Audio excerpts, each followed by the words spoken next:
Okay, so we're going to talk the latest episode of Doctor Who entitled 73 Yards.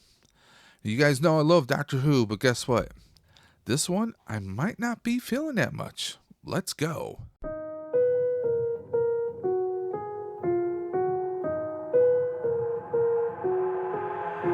I've got an itch I can't scratch, I'm missing a piece that completes a whole part of me, an open wound scar to see. Everybody come here, gather round, welcome to the freak show, the best in town. What the hell's wrong with me? I don't get along with anybody, honestly. I've been living in my own head constantly, thoughts jumbled round, think I need a new lobotomy. Wait, all these thoughts are too negative, I don't wanna get lost in the sedative. Gotta show them what I got, I'm competitive. You know I'm about to go. Hey guys, welcome back again to Dave's Dimension. Welcome back again for another video. Welcome back again to the channel that is your home for tech, toys, and talk. And of course, the channel where chaos and insanity will always reign supreme. So, we're talking to Who. The new Who episode is entitled 73 Yards. This one, for me, it was a bit of a rough one, guys. So we have the Doctor, of course, and Ruby land somewhere. Seems kind of like off somewhere between like some Welsh kind of like cross between Scotland and UK, just some Welsh area. And we see them, they're like on the cliffs. They're walking further towards, away from the cliff, obviously. And they stumble across what looks like a web of string, cotton, and little knickknacks and notes. Apparently, this was some kind of a remembrance or a spell, depending on what folklore or what mythologies you might subscribe to. Well, what happens is Ruby steps into it. Her and the Doctor step into it. She actually reads one of the notes, and then suddenly they see off in the distance, about 73 yards away, a woman. She's making some kind of hand gestures, and Ruby turns around, and the Doctor is gone, vanished without a word. The TARDIS is still there in the background, but the Doctor vanished.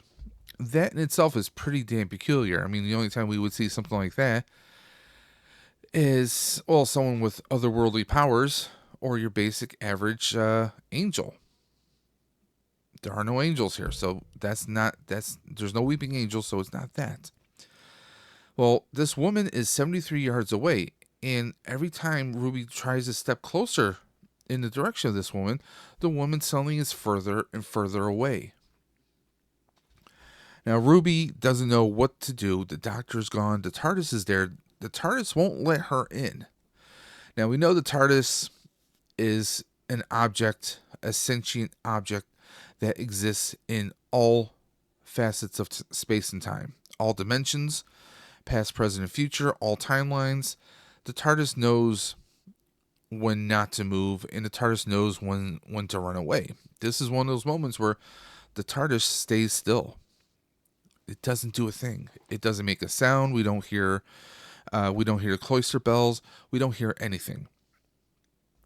Ruby doesn't know what to do, so she walks into town, and again, this woman this woman in a dark cloak, and a lot of people had the theories, could this be Ruby's mother? There's a lot of craziness going on, and Ruby, again, doesn't know what to do. She goes to town. She doesn't even know what year she's in, okay? She doesn't know what year she's in. She gets to town, and it's modern day, actually. So she's safe. She's kind of good, Some of the town folk kind of mess with her a little bit because she asks if she can pay with her phone, and they act like they're completely deaf, but then they pull out a card reader that the phone can just be used on. She's just completely lost and bewildered. She doesn't know what to make of anything. She just knows, okay, if the Doctor will find me, I'll just stay at this inn, this tavern that has the rooms. I'll just stay here for as long as I can. Again, this woman, the strange woman, is still keeping her distance 73 yards away from exactly where Ruby is standing, out in the rain and cold.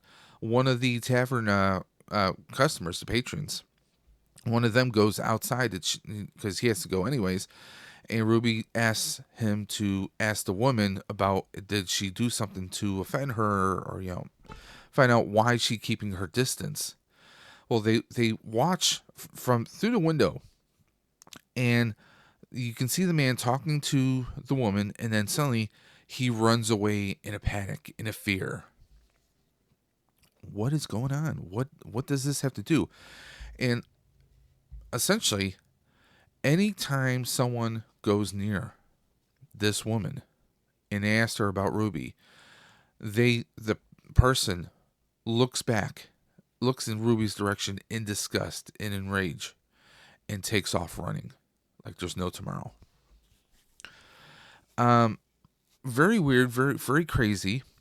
Now, this happens over time. Ruby starts to study, Ruby, apparently the tavern people, they want her out of there. So she hops on a train back home. And she's talking to her mother. She's back home with her mom's. And she says, her mom's like, listen, the doctor's just another bloke. He's off tinkering in a garage somewhere in a shed. His blue box is his shed.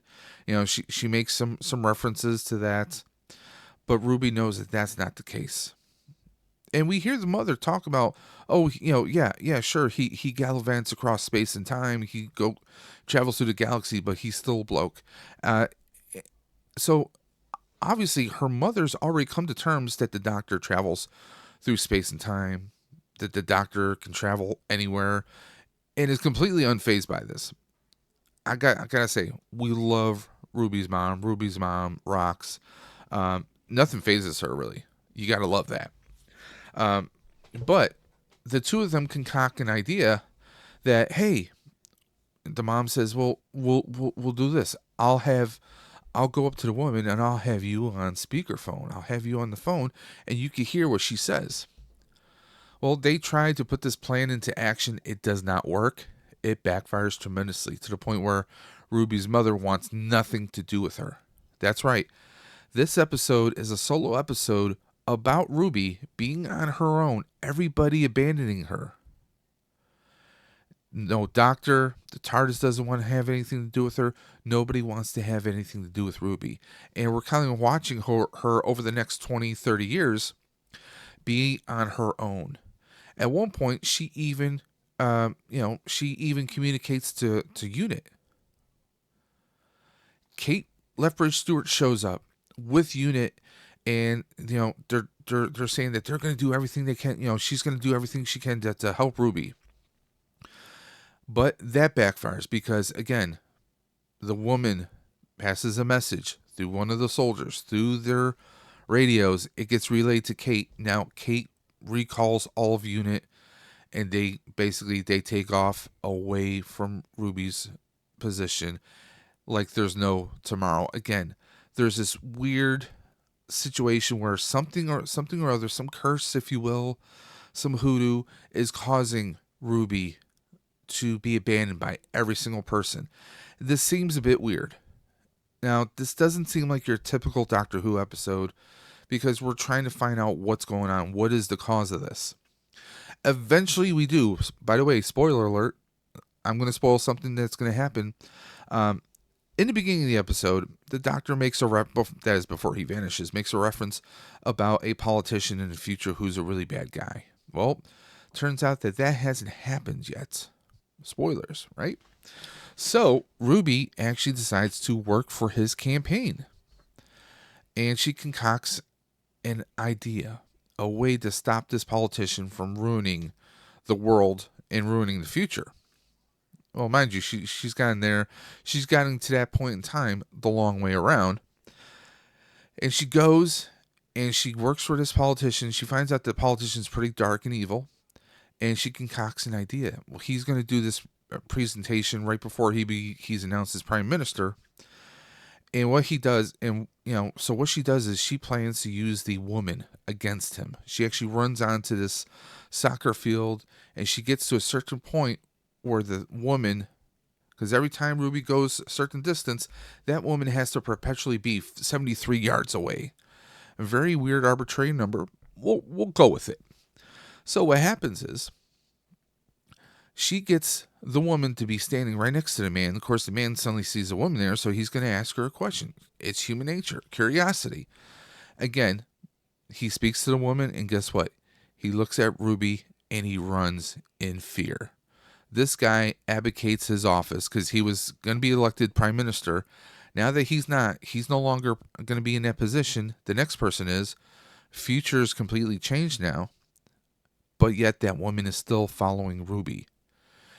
Even to the point where decades and decades later, Ruby is an old woman. She goes to visit the TARDIS, and there's all these little flowers and knickknacks around the TARDIS. A bit of remembrance by Ruby.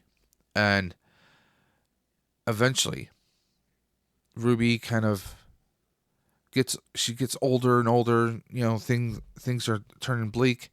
And it turns out that she goes to visit the TARDIS again.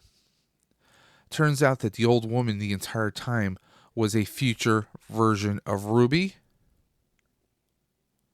echoing back in time. And we then suddenly were rewound back to the very beginning of the episode. And Ruby notices the old woman in the distance, and she sees the hand gestures. Something kind of clicks in the back of her head, and she actually stops the doctor before he steps onto that yarn circle, that spell, that circle of remembrance, if you will. And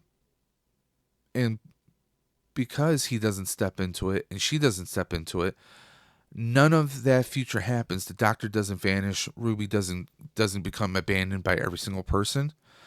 It's almost like a self-fulfilling prophecy, but it's also a paradox. Because if Ruby's older self stops her younger self from stepping into that circle and going down that timeline, well, then she would never have gone down that life, and her older self wouldn't have been able to warn her. Again, nothing is gained from this episode. We've seen episodes where the doctor is kind of in a time loop, or his companion is also in a time loop. I mean, we've seen this a dozen times, but usually there's, like, hell, even when Donna on Turn Left, she had that alternate life, that alternate timeline, and with the help of Rose in an alternate unit, she was able to go back in time and set things right, but she retained that information. This Ruby didn't live that alternate timeline, so she can't retain that information. It's almost like it's a complete waste. So that's what's pretty weird about this. To me, it felt like kind of a waste of an episode in a way. I mean, the only thing that this really did for anyone, and the only one who got an advantage out of this was the audience. The audience are the only ones who get anything out of this. Because we get to see how loyal a companion Ruby is. She's only a couple episodes in, but she found herself abandoned by the doctor, abandoned by the TARDIS, abandoned by her family, her friends, everything that she's known. And she was on this impossible mission. And she had to solve this mystery on her own. No resources, no Sonic, no telepathic paper, no help whatsoever, no guidance whatsoever. She just kind of followed her star. She kind of knew that the doctor had to, was kind of showing her the world and the possibilities, and now he's left her, and she was all alone. The only thing that we got out of this was we saw the content of her character. We saw that Ruby will go all the way to the end of the mission to see that it's done, no matter what it takes. And that was the thing about this episode. This episode did nothing to progress her character other than us, the audience. Fourth wall break. Us, the audience, learns a little bit more of Ruby.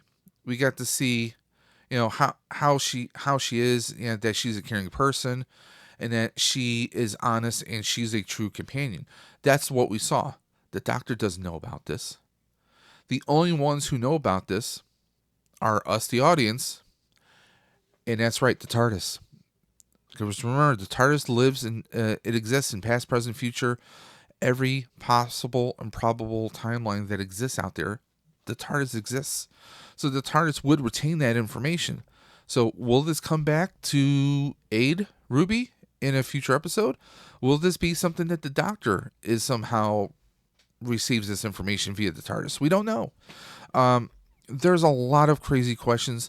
This episode it almost felt like a filler episode. But knowing Russell T Davies, he is the custodian of Doctor Who. He brought it back in 2005, and now he's back. And honestly, I've spoken with people. Some people was like, well, I'm not really feeling this Doctor. I think this is a great Doctor. He's an emotional Doctor. He is heavily burdened, like many Doctors have been in the past. I like the writing. I just feel like this episode just confused me to no ends. Nothing against Ruby. I think Ruby, the character of Ruby Sunday, she's an enigma wrapped up in a burrito, guys. Again, she makes it snow in this episode, and I still don't know what that has to do with. The only thing that could now see, a lot of people have said, oh, she kind of looks like a blonde Clara Oswald. Yeah, she does. She kind of, like in the eyebrows, a little bit in the nose, the eyes, a little bit. She does kind of resemble the actress who played Clara Oswald. Now, someone came up with I saw this theory on Facebook, and it's pretty out there, but it's not impossible. The theory was, could Ruby be some iteration, some other splinter of Clara when she went into the TARDIS inside the Doctor's timeline and splintered off into different variations throughout his timeline, past, present, future, hint, hint, wink, wink, that this is her, that this is some variation, some, doppelganger, if you will, some alternate version or variation of that splintered Clara, because it kind of harks back to when the Doctor met Clara, that he met her when there was the psychic snow. Her having an echo of an ability to make it snow, I get it's pretty damn far-fetched, but it's an interesting theory nonetheless. But honestly, this episode kind of just made me feel like, what is going on? What was the purpose of this episode? And Russell T never does anything without purpose.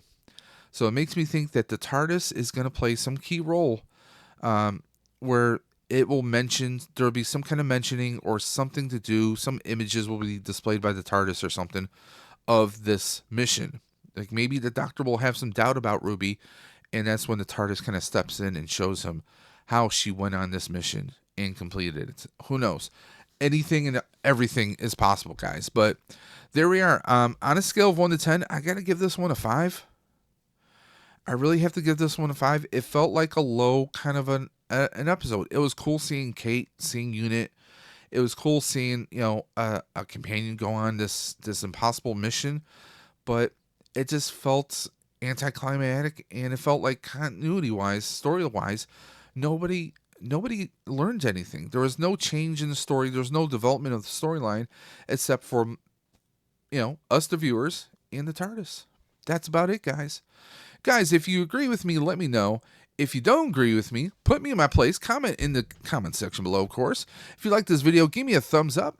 And, of course, if you don't like it, well, give me a thumbs down. Let me know. And, guys, as always, if you have any comments, questions, concerns, or any inquiries about our Doctor Who reviews or anything else featured on Dave's Dimension, especially on Tuesday nights for Tuesday Night Talks, you can always message me on Instagram at Daves_Dimension or email me at davesdimension78@gmail.com. But guys, until next time, this is Dave from Dave's Dimension saying keep on busting.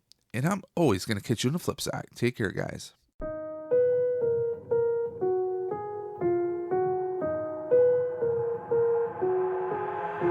I've got an itch I can't scratch, I'm missing a piece that completes a whole part of me, an open wound scar to see. Everybody come here, gather round, welcome to the freak show, the best in town. What the hell's wrong with me? I don't get along with anybody, honestly. I've been living in my own head constantly, thoughts jumbled round, think I need a new lobotomy. Wait, all these thoughts are too negative, I don't wanna get lost in the sedative. Gotta show them what I got, I'm competitive, you know I'm about to go